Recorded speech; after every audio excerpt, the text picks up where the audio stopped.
Welcome back, everyone. We're doing a follow-up on the progress Sourdough Starter using that Plum. So I'm going to open up this lid here and see what the inside looks like. So we got some surface bubbles starting to erupt, pushing that freshly milled flour. And you see this layer here of the water that's separating due to the carbon dioxide gas starting to bubble and move.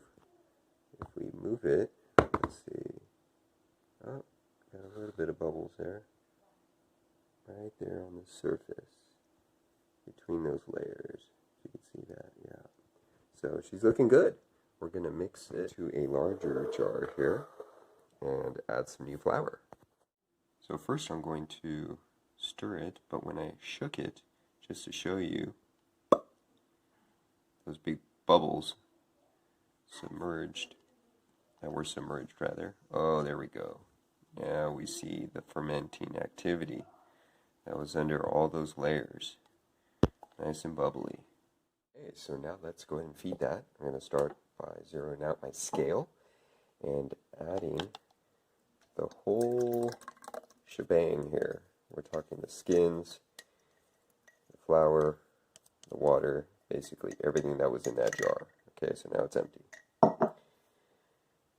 So that gives us 100 and roughly 50 grams. So I'm going to add 150 to our scale here.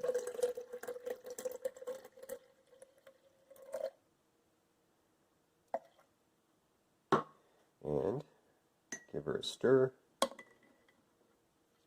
This is what's going to be called a 100% hydrated sourdough starter, because we're adding equal amounts of flour, water, and starter. Now, my original starter was very soupy to begin with, so that would be more of 100% hydration.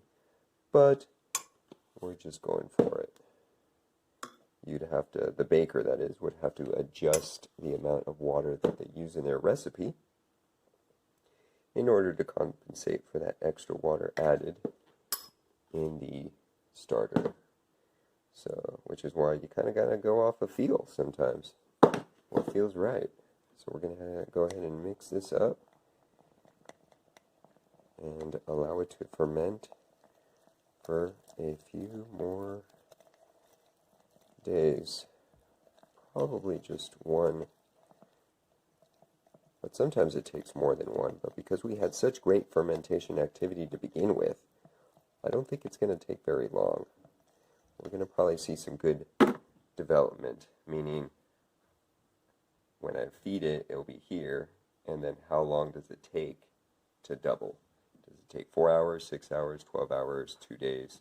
That's what we're going to measure our progress with. Okay, so now I've wiped it all nice and clean to give us a beautiful clear window at what our starter is going to be doing. We added this rubber band here so that we have a level of our original height. Now, as the hours go by, it will start to rise, find its max, and start to drop again to its original level. So that way I can gauge on how much time it takes for it to grow and where that growth mark is.